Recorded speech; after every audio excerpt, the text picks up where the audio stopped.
I'm Captain Dale Snodgrass, and behind me is an F-14b from VF-143, the world-famous Pukin dogs. And next to me is my Rio Cato, and he's from Minnesota, Cottage Grove.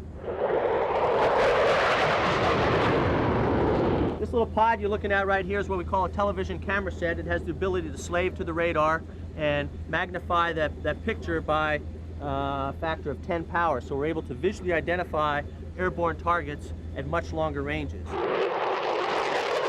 You want to make sure that you're not going to engage a good guy with a missile which you can shoot beyond visual range. I'm walking under the swing wing, which is a variable sweep geometry wing of the F-14. The wings move from a full forward position of 20 degrees to 68 degrees, and they are computer controlled. So I just select automatic on the throttle, and the wings move based on my Mach number and airspeed and altitude.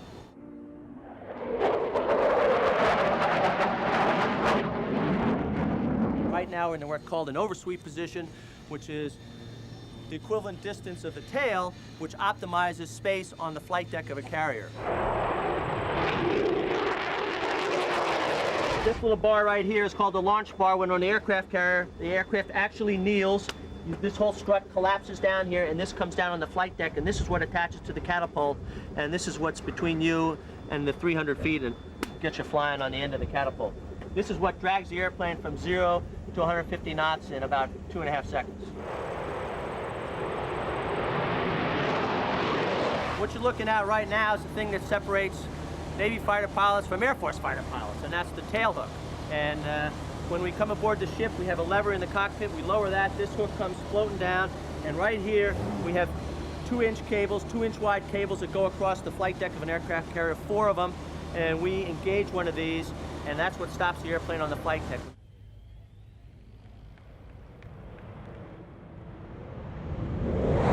When you land on the flight deck, you go to full power even if you catch the wire. It's not like on a runway where you go to idle. You go right to full power. In case you miss the wire, you can get airborne again. But there's enough strength in the cable and this hook to stop the airplane. The hook is attached right to the main bulkhead of the airplane and is very strong.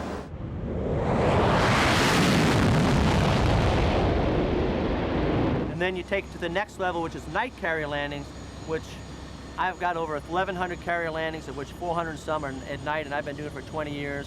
So I have a lot of experience, but just thinking about a night trap on a crummy night at sea makes my palms sweat right now. So it really is probably the hardest thing I know of in aviation.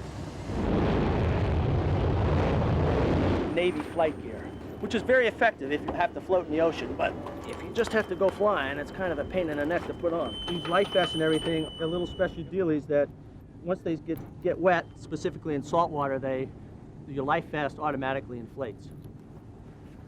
Of course, there's not a lot of salt water around here, so I'd have to do it myself.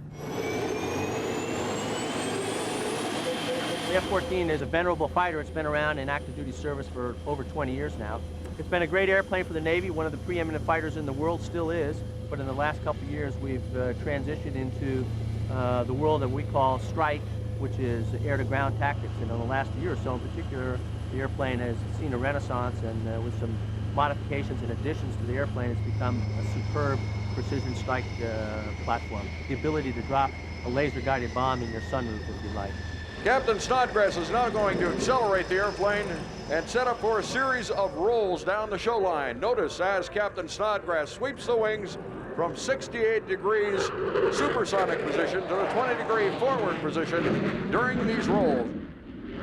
Why don't you look off to the right again as Captain Snodgrass prepares once again to demonstrate the variable sweep of the wings of the F-14 Tomcat as he performs the knife edge pass.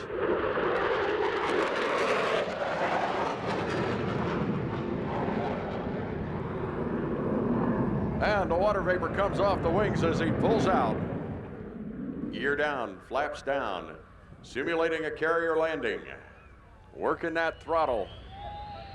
A touch and go, folks. With the F-14, look how little runway is on either side.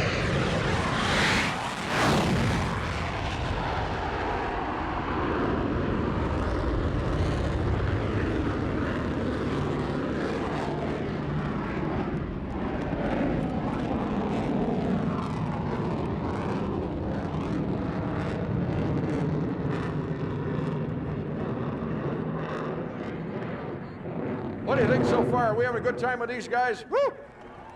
Holy Nelly.